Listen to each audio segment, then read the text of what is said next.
이창수 서울중앙지검장이 오늘 오후 진상 파악을 위한 조사에 당장은 응할 수 없다는 뜻을 대검찰청에 전했습니다.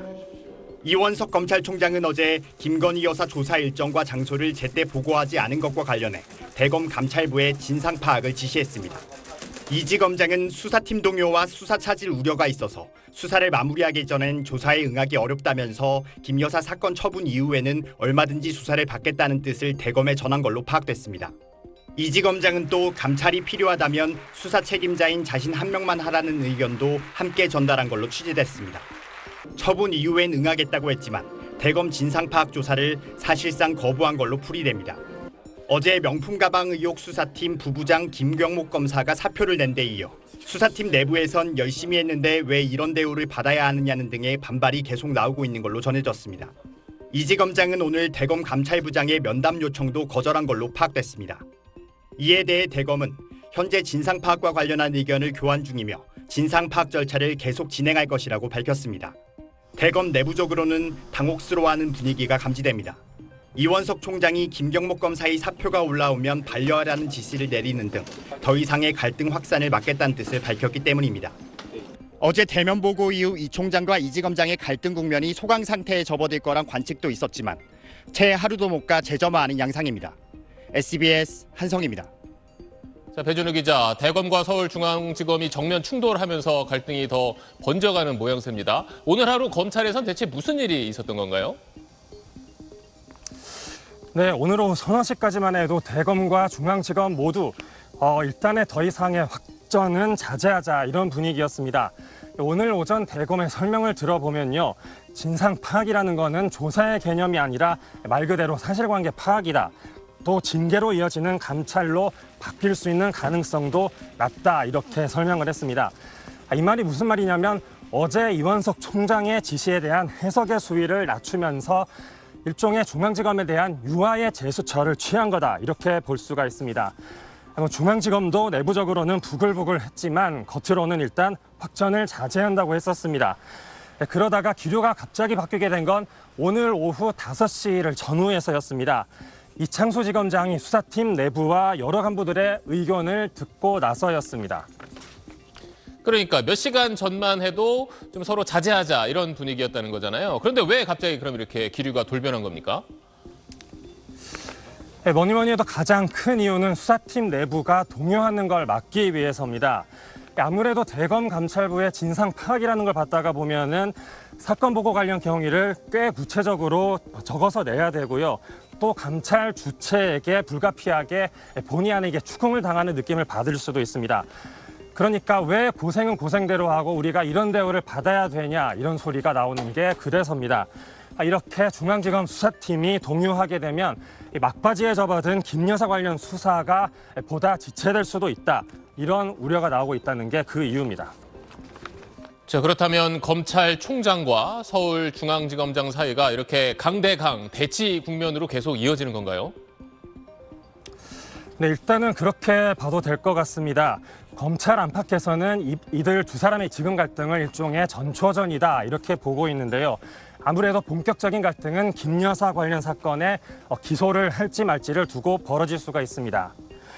우선 명품 가방 의혹 사건의 경로 조사가 대부분 마무리됐기 때문에 처분이 머지 않았습니다. 특히 도이치모터스 주가 조작 의혹 사건의 경우에는 계좌 주인 90여 명에 대해서까지 막바지 조사를 벌이고 있는 걸로 알려졌는데 이 가운데 이 계좌 주인 가운데 한 명은 윤석열 대통령 장모인 최은순 씨입니다. 특히 도이치모터스 사건처럼 총장의 지휘권이 배제되어 있는 이 사건이 무혐의로 결론 날 경우에는 이원석 총장과 이창수 지검장의 충돌이 보다 더 격화할 수 있다는 전망도 나오고 있습니다. 지금까지 서울중앙지검에서 SBS 배준우입니다.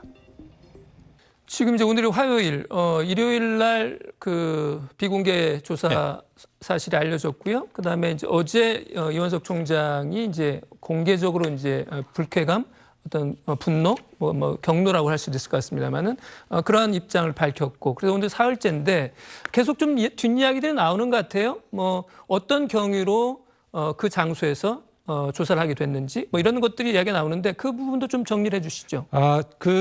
일단은 양쪽의 입장은 확정적이었던 것 같습니다. 확실했던 것 같고요. 일단 이원석 총장은 지속적으로 뭐 예외도 성역도 특혜도 없어야 된다라면서 검찰의 어떤 뭐 공개냐 비공개냐를 떠나서 와서 조사 받아야 된다라는 입장이었고, 대통령실 이제 김건희 여사 쪽 입장에서는 그런 형태로 망신 주기식이 될 수 있기 때문에 공개되는 거에 대해서 강한 거부감을 보였고, 이 와중에서 이제 지금 이게 어제 JTBC 보도 내용인데요. 이제 이틀 2, 3일 사이에 상당히 긴박하게 움직였는데 18일에 이원석 총장이 다시 한번 검찰청 소환 방침을 밝혔는데, 그 다음 날 김건희 여사 측 이제 변호인이 연락이 와서 제3의 장소에서 조사받겠다라는 의사를 밝혀왔고, 여기에서 이제 이창수 지검장이 결단을 했다는 거죠. 뭐 지금 그 수년 도이치모터스 같은 경우에는 좀 처음에 고발되고 4년 3개월째 지금 조사를 제대로 못하고 대면 조사가 안 됐던 것이고, 뭐 명품백 관련해서도 몇 달째 지금 계속 논란이 되고 있기 때문에 어떻게 해서든 조사를 하겠다. 조사를 하는 게 중요하다라고 생각하고 이창수 지검장이 결단해서 20일에 조사가 이루어졌다는 거고, 그 와중에서 이제 뭐 휴대폰 같은 것들을 다 이제 보안시설이니까. 보안시설이니까 그 연락이 잘 안 되고 이러면서 연락이 늦어졌다. 뭐 이런 거고요. 그다음에 계속 나오는 건 이제 경로했다는 말이 전해지면서 보고하고 난 다음에 토요일 밤에 이창수 지검장이 집 찾아가고, 그 다음 날에 결국 뭐 또 찾아가고 연락들을 했는데 안 되고 이러면서 이제 일요일이 지나고 월요일에 우리가 어제 본 그런 상황들이 계속 벌어지고 있는 겁니다. 앞에서도 수사지휘권 복원 문제 이야기가 나왔습니다. 근데 검찰총장 패싱 논란의 한 축이 이제 총장에게 수사지휘권이 없기 때문에 보고하지 않았다, 이런 논리인데요. 이와 관련된 추미애 전 법무부 장관이죠. 추미애 전 법무부 장관의 이야기 한번 들어보시죠. 참 우스운 일입니다. 저의 지휘를 이제 와서 바이블로 여기는 것을 보니 정말 조급해도 어지간히 조급한 모양입니다. 그래요? 예. 사실 그 당시 윤석열 검찰총장의 부인과 장모의 주가 조작 비리에 대해서는 이해 충돌 사안이기 때문에 예. 당연히 제가 검찰총장의 수사 지휘권을 배제를 해야 되는 게 맞는 거죠. 예. 그런데 이원석 검찰총장은 그런 이해 충돌이 없을 거 아닙니까? 예. 그러면 당연히 그 법무부 장관에게 예. 내 수사 지휘권을 복원해 달라라고 요구를 해야 되고요. 예. 하지 않는다면 직을 걸어야 되는 것이고요. 자, 네, 법무부 장관은 예. 이해 충돌 사안이 아니라면은 얼른 지휘권을 복원해주고 예. 또 검찰총장 지휘 아래에 예. 다각도로 수사를 당당하게 떳떳하게 받도록 검찰청사에 불러서 조사하게 하는 게 예. 맞는 거죠. 박성민 최고께 좀 여쭤보고 싶어요. 아까 윤 부위원장님께서 이야기를 하셨지만은 김호수 총장도 뭐 수사지휘권 복원 문제를 이야기한 적이 있다고 그러는데 추미애 전 장관의 저 이야기 어떻게 보셨습니까? 타당한 이야기죠. 그러니까 왜 이 지금 법무부 장관이 이해충돌 논란도 없는, 그리고 심지어 이 성역 없는 수사를 하겠다라고 이야기한 검찰총장의 수사지휘권을 복원해주지 않았느냐. 그래놓고 이제 와서 수사지휘권이 없었기 때문에 보고할 의무가 없었다라고 이제 검찰 내부에서는 얘기를 하지 않습니까? 이거 자체가 이미 이원석 검찰총장을 패싱하려는 의도가, 계획이 처음부터 있었던 것 같아요. 왜냐하면 이원석 검찰총장의 이런 그 최근에 어떤 발언들이나 이 김건희 여사 수사를 대하는 태도를 보게 되면 굉장히 강경하단 말이죠. 그러니까 법 앞에 예외도 없어야 되고 특혜도 없어야 되고 성역도 없어야 되는데, 이 말을 한다는 거는 김건희 여사가 현직 영부인이든 뭐 영부인이 아니든 상관없이 수사를 하겠다라는 의지를 표명한 거예요.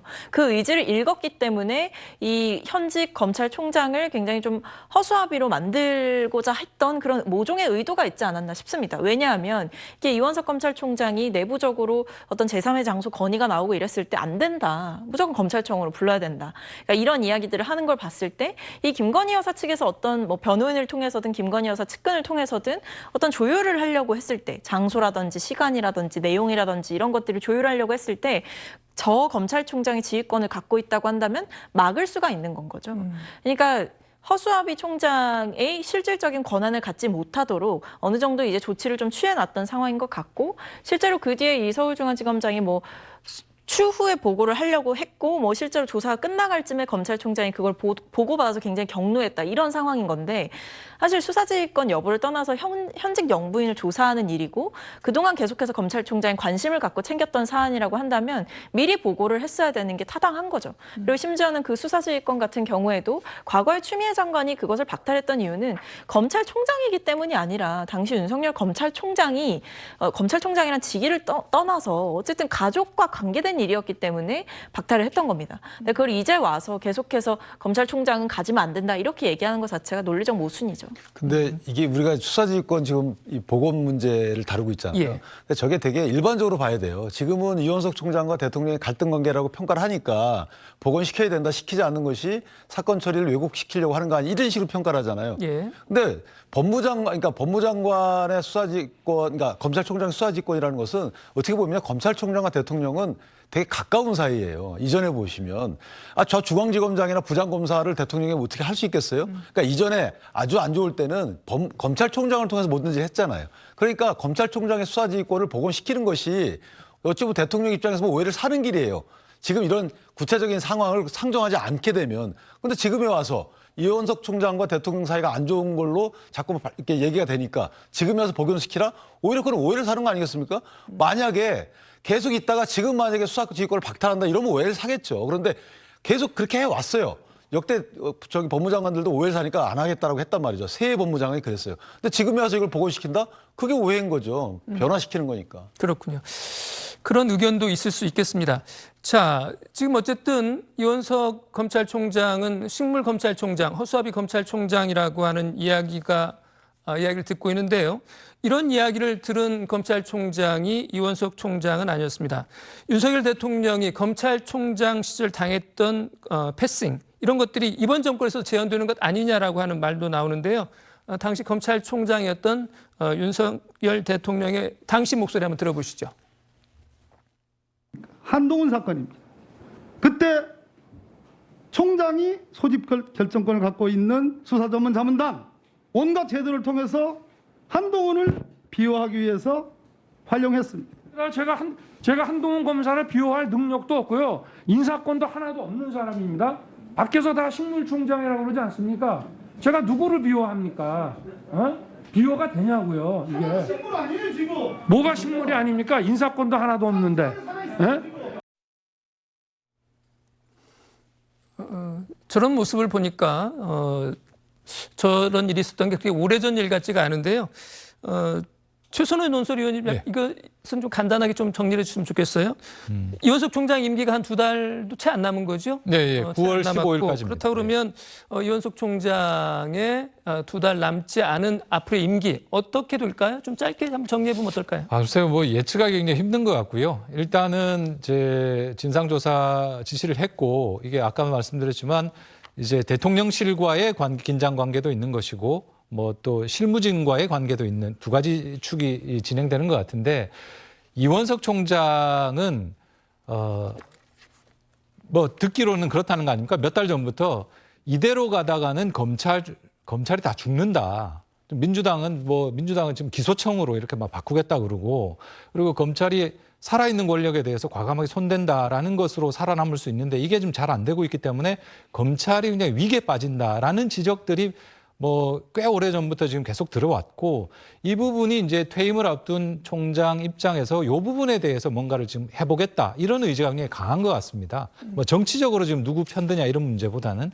근데 이제 이 의지를 과연 글쎄요, 검찰총장 추천위원회, 후임을 위한 추천위원회까지 이미 만들어져 있는 상황의 총장이 어디까지 뭘 할 수 있을까, 이 부분에 대해서는 좀 사실은 그냥 할 수 있는 게 제한적일 거다 이런 전망이 많습니다. 어쨌든 이 문제는 당분간 계속 진전이 될 사안 같습니다. 네.